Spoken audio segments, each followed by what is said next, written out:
Salem, Massachusetts.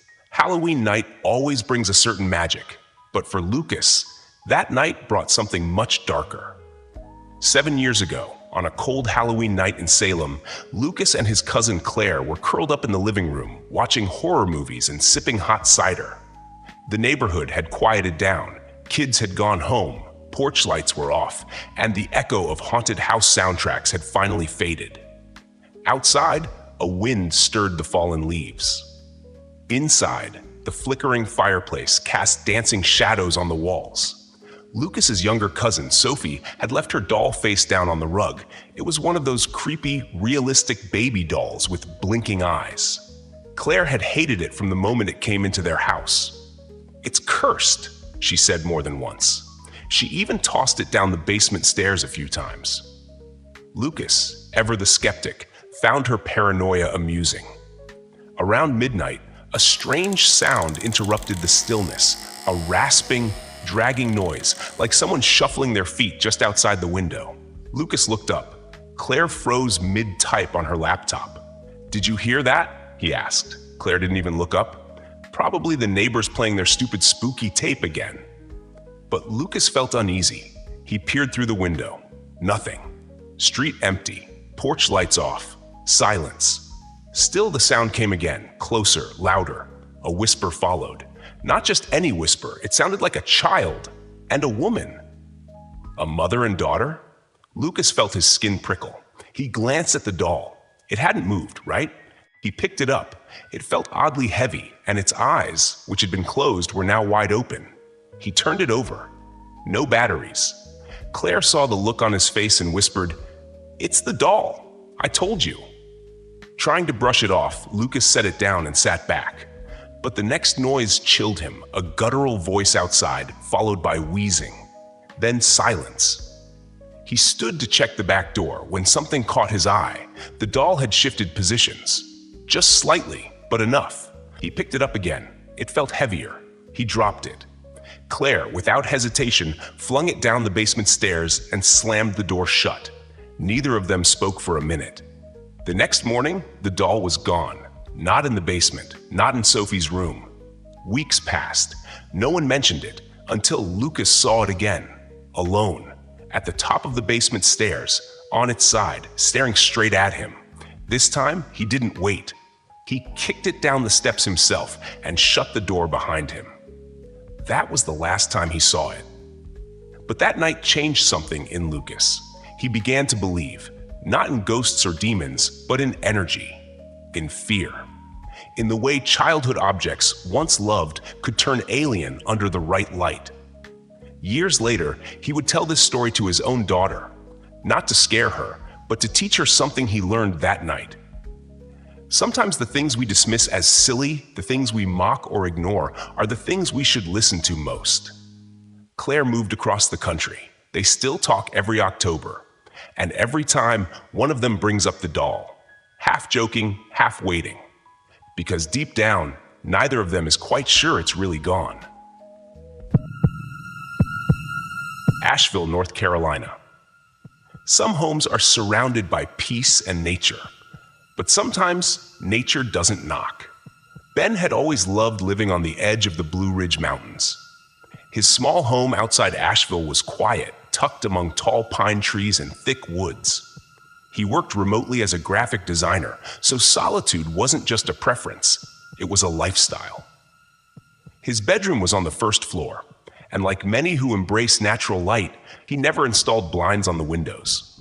He liked waking up to the sunrise, hearing birds before his alarm.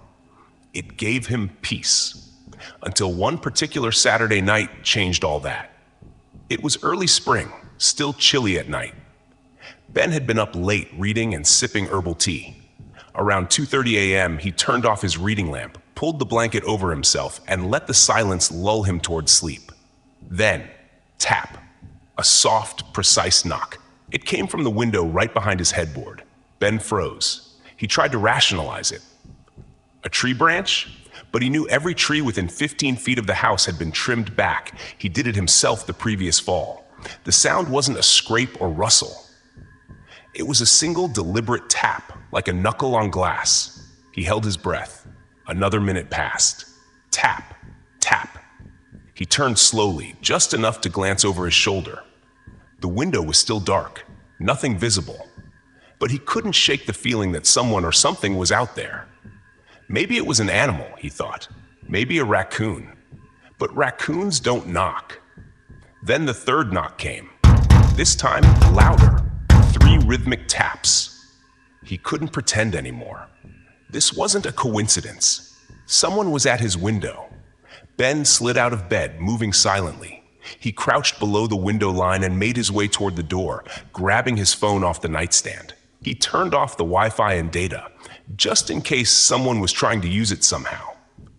He crept into the kitchen and peered around the corner toward the back window. His heart skipped. A figure stood in the backyard, just outside the kitchen window, dressed in dark clothing, still as a statue. The man's face was partially obscured, but Ben could see he was watching. He didn't move when Ben saw him. He didn't flinch, just stood there like he belonged. Ben dialed 911 with shaking hands. The dispatcher kept him calm as he described everything. She told him an officer would arrive in 10 minutes. But in 10 minutes, anything could happen. Suddenly, the figure moved, fast, disappearing into the woods. 2 minutes later, Ben's phone buzzed. It was his neighbor Dylan, who lived up the road and had a view of Ben's driveway. "Hey man, I didn't want to freak you out, but I just saw 3 people walking toward your house. One of them had what looked like a knife." Ben's blood ran cold. He sprinted upstairs and locked himself in the bathroom, heart pounding, hands gripping a wrench he found under the sink. Then came the sound of knocking again, this time at the front door, soft, rhythmic, persistent, not the police. He texted Dylan again. "They're at my front door." "I don't see anyone leaving yet," Dylan replied. Then bang, bang, bang. A loud crash followed by shouting, "Police, open up!" Ben hesitated, but then opened the bathroom door cautiously. It was the real police. But the intruders? Gone. Officers searched the property, the woods, the nearby trail. Nothing. Tracks in the dirt suggested they scattered in different directions. That night, Ben didn't sleep. He ordered blackout blinds the next day and installed a motion-activated floodlight. But the damage had already been done. His sacred space, his home, had been watched, invaded, almost breached. And the worst part? They never caught them. Ben later became an advocate for local safety in rural areas. He hosted free workshops on installing security systems and organizing neighborhood watches. He still lives in Asheville, but now his windows are always covered after sunset. He tells his story every year during a local fall gathering. "I used to think silence was safety. Now I know. Sometimes silence just means they're already there." Boulder, Colorado. Sometimes the scariest monsters don't hide in the dark. They knock on your door and smile like they belong. Eli was 12 when he met Tommy. It was summer in Boulder, the kind where the air smelled like grilled burgers, lawns were bright green, and kids pedaled around on bikes like they had all the time in the world. Eli's neighborhood was a tight-knit one, filled with friendly faces, bike ramps, and weekend barbecues. Tommy lived on the corner, a kid nobody really talked to. He was 16, tall, and always alone. No siblings, just him and his dad in a weathered brown house that always had the blinds drawn, even on sunny days. Eli met Tommy one afternoon while biking around the block. Tommy stood by his driveway, spinning a basketball. He looked up and said, "You play?" Eli nodded, and Tommy tossed the ball toward the hoop in a driveway full of cracks and weeds. Eli joined, thinking nothing of it. After all, summer was for new friends. At first, Tommy seemed chill, a bit awkward, but who isn't at 16? They shot hoops, talked video games, and even exchanged numbers. Tommy had an old flip phone and would call often to hang out, but quickly it became too often. If Eli didn't answer, Tommy would leave voicemail after voicemail, his tone becoming increasingly annoyed. "You said you'd call back. I'm outside your house. Why aren't you answering? Don't make me wait again." It got to a point where Eli stopped picking up altogether. But Tommy didn't stop coming. One Saturday afternoon, Eli's dad, trying to be friendly, invited Tommy in. Eli whispered, "He's weird, Dad," but his father brushed it off. "He's just lonely. Be nice." So Eli biked back to Tommy's house with him after a forced hangout. That's when things changed. As soon as Eli stepped into the house, the air shifted. It smelled like mildew and rot. Clothes were scattered across the floor, a broken mirror leaned against the hallway wall, and coffee stains trailed along the beige paint like something had been splashed in rage. The place felt abandoned by comfort. Then Tommy's dad appeared. He was a large, shadowy man with a limp and a face that showed no warmth. He grunted when Tommy introduced Eli, then disappeared into a dark room, slamming the door behind him. "I don't like it here," Eli muttered. Tommy just smiled, a cold, flat smile that didn't reach his eyes. "Come on, I'll show you my room." Eli made up an excuse, doctor's appointment, maybe, or a forgotten errand. Whatever it was, it worked.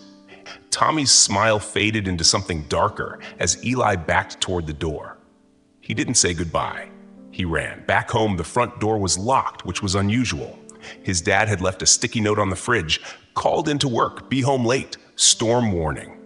So Eli was alone. Trying to distract himself, he logged onto his computer to check eBay, but what he found sent chills through him. 5 new emails from an address he'd never seen before, tommycore20@aol.com. The subject lines were in all caps. "You made a mistake? I know where you live? You're next." The rest were filled with threats, violent language, and Eli's exact address. He had never given Tommy his email. Then came the rustling. Outside, near the bushes by his window. Eli's heart stopped as he peeled back the blinds, and there, illuminated by a flash of lightning, was Tommy's dad staring directly at him. No expression, no movement, just standing, watching. Eli bolted to the kitchen and called 911. By the time the police arrived, the man was gone. Later that night, Eli's dad returned, shocked, guilty, and furious. Together, they filed for a restraining order. The authorities visited Tommy's house, but it was already too late. A week later, the house stood empty. Tommy and his dad had vanished. Eli never saw him again, but he never forgot the lesson. Some people don't want friends. They want followers, someone to control. Now in his 20s, Eli volunteers at a local youth center. He teaches middle school kids how to recognize toxic behavior, how to trust their instincts, and how to speak up even when adults don't believe them. Because he remembers what it felt like when no one listened, until it was almost too late. Spokane, Washington. Some doors are meant to keep people out. But what happens when the lock's on the wrong side? Ryan had been living in Spokane for about 6 months when his buddy Jeremy moved in. They both worked in construction, ran on opposite shifts, and honestly, the arrangement worked. The house was an older rental his aunt once owned. A quirky 2-bedroom with a den, a detached garage, and a separate suite connected by a narrow hallway. At first, Ryan thought nothing of the mother-in-law suite, as the landlord called it. It had been rented out before, and technically the tenants in there, Melissa and her brother Kevin, were legally separate. Melissa was quiet, barely said a word when they passed in the driveway. Kevin, on the other hand, was unsettling. He never responded to hello, just stared, sometimes from the porch, sometimes from the garage entrance. Eyes like he was watching a TV channel only he could see. The weirdest part? The interior connecting door between Ryan's hallway and their suite could only be locked from their side, not from his. Not even a latch. It made Ryan uneasy, but the door stayed shut. So he let it go, until the night his laptop disappeared. It started small.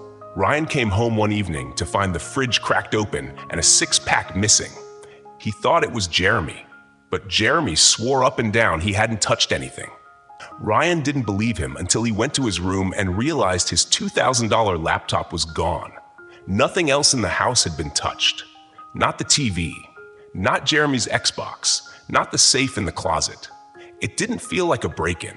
It felt like someone had been invited. The back door was locked, the windows were shut. But then Jeremy noticed something in the snow the next morning, bare footprints leading from the suite door to their garage entrance. Suddenly, it clicked. They confronted the neighbors. No answer. They banged louder. Still nothing. Then, a movement behind the curtain. Someone had looked at them, just for a second, before backing away. When the cops arrived, they were sympathetic but limited. The man, Kevin, had a warrant out of state but hadn't committed a new crime in Washington. Melissa claimed innocence. They couldn't force entry without more evidence. That night, Ryan pushed his dresser in front of his door, just in case. At 3:08 a.m., he woke to the sound of footsteps, right outside his bedroom. Then, rattling, the doorknob, turning, pushing. His heart pounded as he sat up in the dark, frozen, gripping the small baseball bat he kept under his bed. The sound stopped. Morning came. Jeremy swore he'd never left his room. Ryan believed him. That was the moment it became real. We aren't safe here. They gave their 30-day notice that week. When moving out, Ryan asked the landlord why the door was built that way. She paused, visibly uncomfortable. My mother used to live in that suite before she passed. We added the door so we could check on her. But after she died, well, we thought tenants wouldn't mind. She didn't explain why she never removed the lock from their side. Ryan now lives in a small cabin farther north with his dog, Milo. He doesn't share walls with anyone. He installed cameras, floodlights, and yes, every single interior door has a lock from his side only. He tells people, locks don't keep bad things out, but they give you a few seconds, and sometimes that's all you need. Brooklyn, New York, a house packed with laughter, music, lights, and one pair of eyes that never blinked.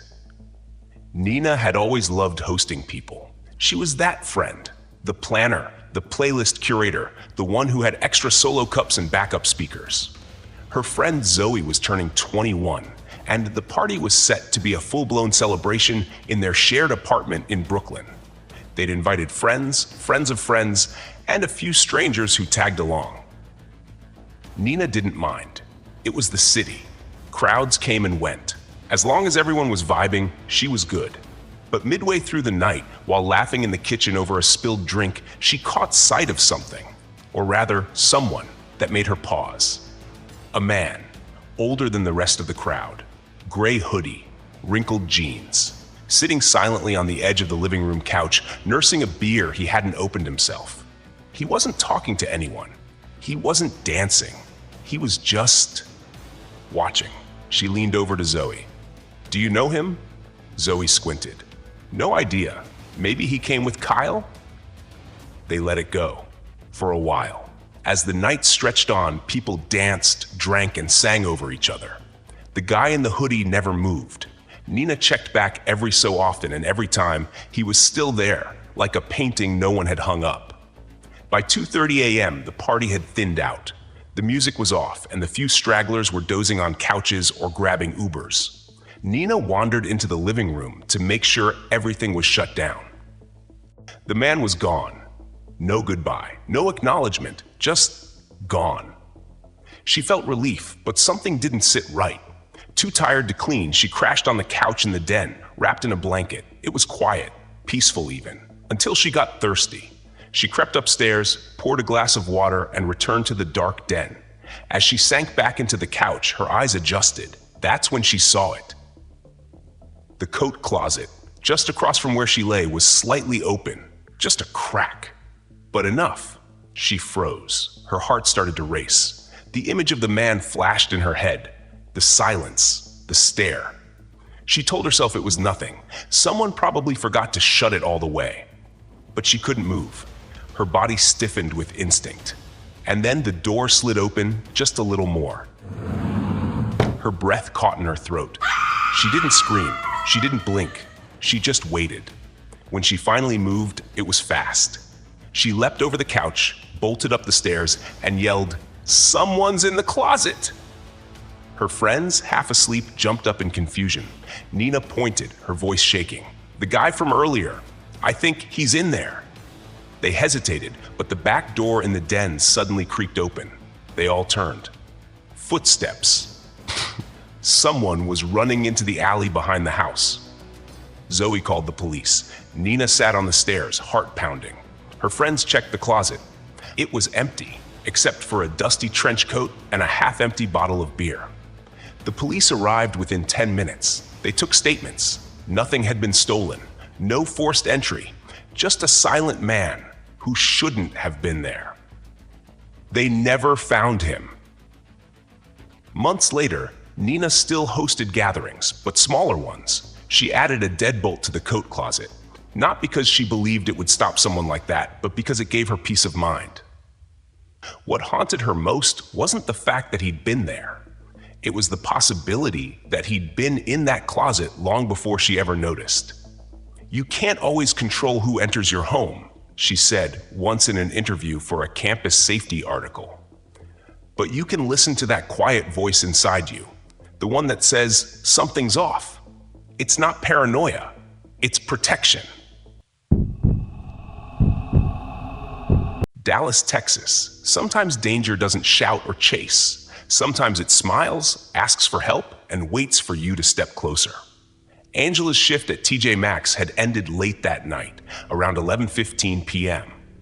The mall had gone quiet except for the buzz of distant janitor carts and the hum of automatic doors.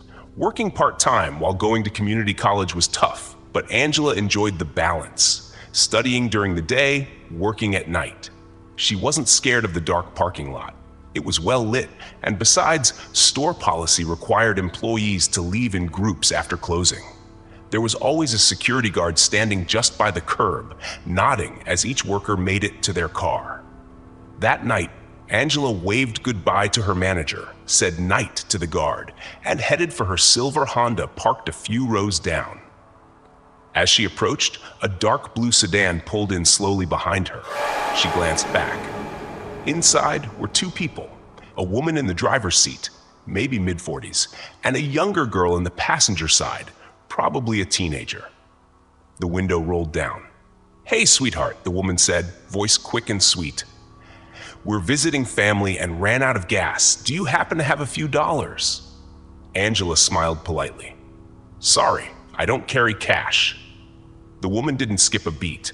"Totally understand. Maybe, could you ride with us to the gas station? Just like 5 minutes away. You could help us get $10 worth. We'd be so grateful." Angela blinked. "Ride with them?" She shook her head. "Sorry, I really can't." The woman asked again, then again.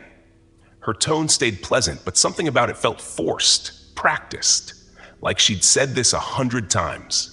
That's when Angela finally looked at the girl in the passenger seat. She wasn't talking. She wasn't moving. She was just staring straight at Angela, eyes wide, unblinking. And she was licking her lips slowly, twisting her fingers like she was anxious or excited. Angela's stomach dropped. Without another word, she turned and speed-walked back toward the guard at the front of the store. The car didn't follow. Not at first. But as she looked over her shoulder, she saw it slowly backing out and turning sharply, exiting the lot. She told the security guard everything. He walked her to her car and radioed in the vehicle description. "You did the right thing," he said, and Angela nodded, trying to keep calm. The next day, Angela looked up the incident online, just to see if anyone had experienced something similar. What she found made her heart sink. Multiple posts on local forums, mother-daughter duo in blue sedan, asked me for gas money, then wouldn't take no for an answer. Someone followed me to my car, same description. And worse, one post described a woman who had gotten into the car. She was later found wandering along the highway, disoriented, shoes missing. Angela changed her routine after that night. She parked closer to the entrance. She asked coworkers to walk out together. She even started carrying pepper spray in her keychain pocket, something she never thought she'd need. But more than that, she started talking about it. She posted her story on Reddit. She spoke at her college's campus safety event. She shared tips, warning signs, and most importantly, what trusting her gut felt like in that moment. It wasn't what they said, it was what they didn't do, she told a campus newspaper. No real person asking for help keeps pushing when you say no. Real people feel awkward, say sorry, move on. Predators wait for hesitation. Angela's story reached hundreds. Some commented, some shared similar experiences. Some thanked her for making them feel less paranoid. And in that, Angela found a sense of peace. Not because it had ended safely, but because her voice might help someone else know when not to get in the car. Chicago, Illinois, it's 2 a.m. You're the only one scheduled. The building is quiet, too quiet. Until another screen lights up. Marcus liked the night shift. He worked in IT support for a mid-sized marketing firm in downtown Chicago. During the day, the office buzzed with meetings, phone calls, and coffee orders yelled over cubicle walls. But at night, it was peaceful. Just Marcus, his computer, and a thermos of strong coffee. It was also the only time his introverted side could breathe. He knew the building inside and out. Security cameras, motion sensors, floor access cards. Everything felt controlled, predictable. That night, a Friday, was quiet as usual. He was finishing up a software deployment, typing steadily, when he heard it, the soft whir of a computer booting up. Marcus paused. He looked across the floor, but nothing stood out. The only lights came from his cubicle and the exit sign above the stairwell. He got up and peered over the cubicle walls. Then he saw it. A monitor at the far end of the office, about 30 feet away, was on. Its faint glow lit up a portion of the otherwise dark floor. No one was scheduled to work. He was sure of it. Still, he called out, "Hello? Someone forget to clock out?" No answer. He took a few steps toward the cubicle. Then, without warning, the monitor shut off. Click. Darkness. Marcus stood frozen. The hairs on his arms rose. He suddenly felt like he wasn't alone, and whatever, or whoever, was out there knew he was watching. He slowly backed into his own cubicle, turned off his screen and desk lamp, and crouched down. His heartbeat was thunder in his ears. He waited. Minutes passed. Nothing. Just as he was starting to convince himself it was a glitch, he decided to sneak across the floor to the stairwell. He didn't trust the elevator. Not tonight. He tiptoed between cubicles, ears straining for any sound. Then, just before reaching the hallway to the exit door, he stopped cold. Behind a large potted plant in the corner of the room, half hidden in shadow, was a man crouching. All black clothes, hoodie up, face obscured. Marcus's breath caught. He didn't scream. He didn't run. Instead, he turned slowly, pretending he hadn't seen him, and walked casually toward the stairwell. He opened the door without a sound, slipped in, and closed it softly behind him. 2 floors down, just when he thought he was in the clear, the door above him burst open. Footsteps, fast, echoing down the stairwell. He ran. Adrenaline pumping, he bounded down 2 more flights, burst through the lobby door, and made it outside to the street. No one followed. Within minutes, he was on the phone with the police and his supervisor. Officers searched the building. No sign of anyone. No fingerprints. No open doors. Nothing stolen. Just Marcus's story. And the lingering question, how did they get in? The following Monday, Marcus handed in a proposal. Add nighttime security patrols to their floor. Restrict after-hours access. And install motion-triggered cameras in all common areas. The company listened. He stayed on the job, but never again worked overnight. Instead, he pivoted. That incident sparked something in him, a sense of purpose. He started training in cybersecurity and physical threat response, consulting for small businesses on how to protect not just their data, but their people. Marcus often shares his experience at corporate seminars. He doesn't use scare tactics, he uses facts. But he always ends with the same story. People think danger wears a mask and makes noise. But sometimes it wears your company hoodie and waits for you to let your guard down. Portland, Oregon. You wake up at 4 a.m., thirsty and half asleep. You go to the kitchen, glance outside, and someone's already there. Sitting. Waiting. Noah always considered himself lucky. After years of noisy apartments and cranky neighbors, he finally found a quiet rental home just outside Portland. Green backyard, patio lights, birdsong in the mornings. It was the kind of place where you could leave your back door unlocked and no one would ever notice. He lived alone, and he liked it that way. Independent, peaceful, predictable. Until that night. It was a Saturday in early autumn, cold enough for a blanket, but warm enough to leave the patio door cracked open for fresh air. Noah had fallen asleep on the couch watching reruns, when around 4:02 a.m. he stirred. His stomach growled. He hadn't eaten dinner. Groggily, he made his way into the kitchen and flipped on the light. The fridge buzzed to life, but something made him pause. He glanced toward the back window and saw someone sitting in one of the lawn chairs on his patio. Noah blinked, sure he was imagining things. But no, the man was real. Disheveled, long, stringy hair, a thick coat despite the mild temperature. And most disturbingly, he wasn't moving, just sitting perfectly still, staring straight ahead, maybe at the trees, maybe at the house, maybe at Noah. For a few seconds, neither of them moved. Noah's first instinct was disbelief. Is that someone I know? Did I forget locking the gate? No, this wasn't a friend. This was a stranger in his yard at 4 a.m. He stepped back into the shadow of the hallway and peeked again. The man hadn't turned his head, but now he was leaning forward slightly, as if he sensed Noah's presence. Noah's breath caught. He reached for his phone. No service. Typical. His Wi-Fi was still on, so he dialed 911 through his emergency app and whispered what was happening. The dispatcher told him to stay inside and don't engage. Noah crept back to the kitchen, but the chair was now empty. The man was gone. Panicked, Noah locked the patio door, pulled every curtain in the house, and waited near the front window for the police.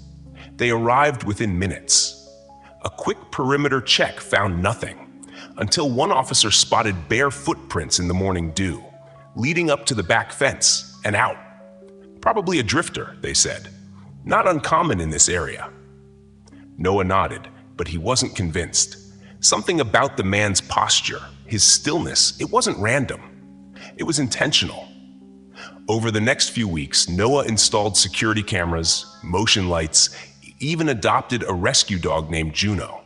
He adjusted, but the fear lingered, not just of what happened, but of what didn't happen. He couldn't shake the thought, what if I hadn't gotten up?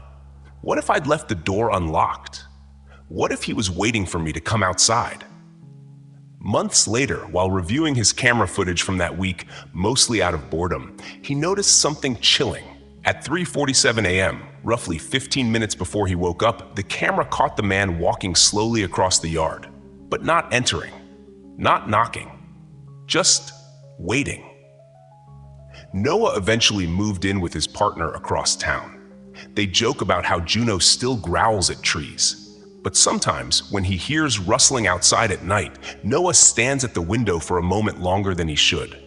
Fear isn't just about what happens to us, he once said. It's about realizing how thin the wall really is between our world and someone else's. Seattle, Washington. Your phone wakes you up at strange hours. You didn't set those alarms, but someone did. And they're trying to tell you where they are. Jace was a senior in high school with a love for tech and a routine so consistent it could have been written in code. Wake up at 7, bus at 7:45. School, home, homework, shower, bed. His phone doubled as alarm clock, flashlight, calendar, and emergency playlist device. Typical stuff for a 17-year-old trying to get into UW's computer science program. But one week in February, his carefully coded life glitched in the worst way. It started on a Monday. His phone's alarm blared at 4 a.m., a jarring, unfamiliar ringtone. He groggily grabbed it from the ledge above his bed and saw the alarm title, Down. He didn't remember setting it, but he was half asleep and shrugged it off as a fluke. Maybe he tapped something by mistake. Tuesday, it happened again. This time, at 3 a.m., the alarm read, Beneath. Now Jace was spooked. He checked the alarm settings. No extra alarms were listed.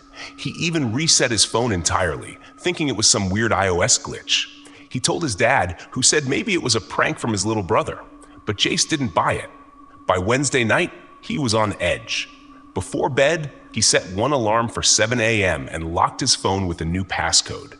He even wrote the code on a sticky note and hid it behind his nightstand, just to be sure no one could access it. That night, the alarm woke him at 2 a.m. It read, "The." Jace sat up in bed, wide-eyed. His phone was not where he left it. It was on the ledge, yes, but angled differently and at only 10% battery, despite being plugged in the night before. That's when he looked down the side of his bed and realized the charger was gone. He leaned over to feel around. His fingers brushed something warm. Then, a hand grabbed his wrist. Jace screamed so loud it woke the entire house. He yanked himself backward, hitting the wall behind him. His dad burst into the room with a baseball bat in hand, just in time to see a man's arm reaching from beneath the bed. His dad didn't hesitate, swung hard and connected. The man was dragged out, dazed, bleeding, and smiling. Police arrived within minutes. The man was a registered sex offender, wanted in multiple states for breaking into homes and hiding in small, confined spaces, closets, basements, under beds. He'd apparently been living in the crawl space under their house for several days. How he got in? A broken basement window no one noticed? How he bypassed Jace's phone lock? He hadn't. He'd been physically setting new alarms at night, probably while Jace slept, and using the title space to leave a message. Down, beneath the bed. Jace didn't sleep in that room again. The family moved within 2 months. He started therapy, but he also turned his fear into focus. He began studying cybersecurity not just for college, but for real-world protection. He now runs a blog for young people on digital safety, home awareness, and trusting your instincts. We think we're safe because we lock our doors, charge our phones, and sleep in our own beds, he wrote in one post. But sometimes, the thing you need to be afraid of is already inside. Atlanta, Georgia. Your best friend vanishes. Days pass. Then your phone rings. It's him. But he's not alone, and he can't say what he really wants to say. Tyler and Josh were practically brothers. They grew up 3 houses apart in suburban Atlanta, spent their weekends gaming, shooting hoops, and talking about the dumbest things at 2 a.m. Even when they went to different colleges, they texted daily. There was never a day when they weren't in each other's lives. That's why when Josh stopped responding one Sunday night, no texts, no calls, total silence, Tyler knew something was wrong. At first, he thought maybe Josh was just busy. Midterms, maybe. A new girl, possibly. But after 24 hours with 0 response, Tyler biked over to Josh's house. His car was there, lights off, doorbell ignored. That sinking feeling in Tyler's gut grew heavier. He went home, anxious. Another day passed, then 2. No social media activity, no read receipts. Josh's parents were on a trip overseas, unreachable. And then, at 12:42 a.m. on Wednesday, Tyler's phone lit up with a FaceTime call from an unknown number. He hesitated, but picked up. The screen was black at first, then shifted. It was Josh. His face appeared, bruised, pale, disoriented, but alive. "Bro, what the hell? Where are you?" Josh didn't smile, didn't say much. He was in a dark room, walls made of concrete, no windows. "I'm okay," he said flatly. "I'm home." Tyler frowned. "No, you're not. Whose phone is this?" Josh didn't answer right away. He stared into the camera, then glanced to the side, like someone else was in the room. "My uncle's," he said finally. "Listen, I need a favor." Tyler was already grabbing a pen. "Anything. What is it?" Josh's voice dropped. "I need you to send $10,000, like now. I'll pay you back, I promise." Tyler froze. "What, Josh? What's going on? What the hell happened to your face?" Another long pause. Josh looked directly into the camera. His face barely moved, but Tyler saw it. A small twitch in his left eye, almost like a wink. Then he spoke slowly. "Come on, don't point a gun at my back." Tyler's stomach dropped. Before he could say another word, the screen went black. The call ended. He stared at the screen for a long time, and then, like lightning, it hit him. The address Josh had rattled off once during a late-night drive, a creepy spot they joked about. An abandoned house on the outskirts of Atlanta where nobody lived anymore. Tyler called 911. They didn't take him seriously at first, until he showed the screen recording he'd instinctively captured of the call. The visible bruises, the fear, the coded message. Within 45 minutes, SWAT was dispatched. They found Josh in the basement of that house, tied up, beaten, dehydrated, but alive. His captor? A man with a long record of kidnapping and extortion. Someone Josh had unknowingly met at a gas station when stopping for a drink. He'd been grabbed from behind, shoved into a van, and held in that basement for 3 days, forced to call people for ransom. But Josh had done something no other victim had. He'd found a way to signal. Today, Josh is in therapy. Tyler visits often. They laugh about dumb things again, though sometimes the laughter is nervous. They started a podcast called Code Words, teaching others how to spot silent cries for help, share locations without alerting danger, and respond when instinct kicks in. In their first episode, Tyler said, "The scariest thing wasn't getting the call. It was realizing he didn't need me to hear what he was saying. He needed me to hear what he couldn't." Across 10 terrifying yet powerful stories, we've walked in the shoes of people just like you. Students, workers, friends, neighbors, who encountered the unimaginable in the middle of their ordinary lives. Each one of them was forced to face fear, danger, and the unknown. But beyond the chills and close calls, what shines through is the courage to act, to trust instincts, and to speak up when something doesn't feel right. The lesson? Never ignore that gut feeling. Awareness is your first defense, and preparedness is your power. Whether it's a knock at the window or a strange alarm at night, always listen to the signals your intuition sends you. If these stories moved you, made you think, or kept you on the edge of your seat, subscribe to our channel to support more gripping content like this. Your support helps us bring more true, powerful stories to life. Don't just watch. Stay aware, stay safe, and stay with us.